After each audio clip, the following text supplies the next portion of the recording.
There are people like my sect of Islam which taught us that Islam is a religion of peace. The slogan of our sect of Islam was love for all, hatred for none. So we were taught to love everyone, and that Islam truly was a religion of peace. So when I told people Islam is a religion of peace, when I saw 9/11 happen and those buildings getting knocked down, my response was, how could this happen in the name of my faith? Literally, who hijacked my faith and those planes to make Islam look violent? It was at that time that I started investigating this matter deeply, because I started conversing with friends, and they would say things like, well, you've got verses in the Quran that are rather violent. For example, chapter 9, verse 5. Lay siege to the infidels, take them captive, and kill them wherever you find them. That's kind of violent. I'd say, yeah, but that was in a context of a war where the Muslims were trying to defend themselves. And so that wasn't a violent verse, that was a verse about defense, and that was the context. But was it? As I started investigating, I truly did believe that the context was all defensive battles in the Quran. But the more I investigated, the more I realized that was simply not the case. Chapter 9, verse 5. So chapter 9 is the most violent chapter of the Quran. It's Surah At-Tawbah. And this is the very same chapter which says, fight the Jews and Christians until they pay the jizya and feel humiliated. Just chapter 9, verse 29. This is the same chapter in chapter 9, verse 111, and I think this is one of the scariest verses of the Quran. Chapter 9, verse 111 says, the reason Allah has bought your person and your property is this, so you may slay in battle and be slain. In other words, you're a Muslim, so you can kill and die in battle. And so I had to contextualize that. Somehow I had to say, this cannot be what Muslims are told to do.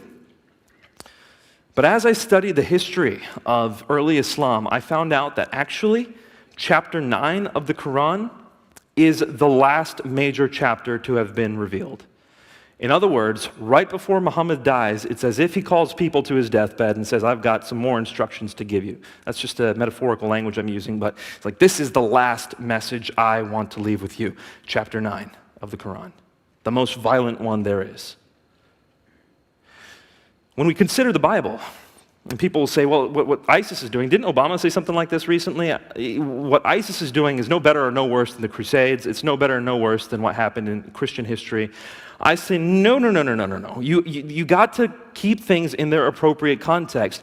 In the Bible, the violence did happen. We cannot sidestep it, and you didn't ask this question, so if someone else wants to ask it, that's fine. But there was violence in the Old Testament, and there's specific circumstances and things that we should talk about with that, so someone please ask.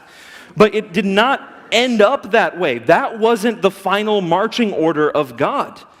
What we were left with was turn the other cheek. He who lives by the sword dies by the sword.